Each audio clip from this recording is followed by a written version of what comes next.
Dia sakitnya apa? Gizi buruk, Si buruk. paru-paru, hati, lambung. Itu dari keterangan yang pernah diperiksa? Iya Pak, Pernah diperiksa di rumah sakit di RSU. rumah sakit. Iya. Kenapa si Vika tidak akan dirawat di rumah sakit? Bu selama di rumah ya, apa namanya, kasih makan apa saja?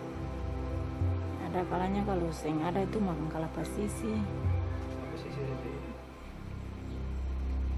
Kelapa sisi sama apa? pepeda. Sehari berapa kali makan?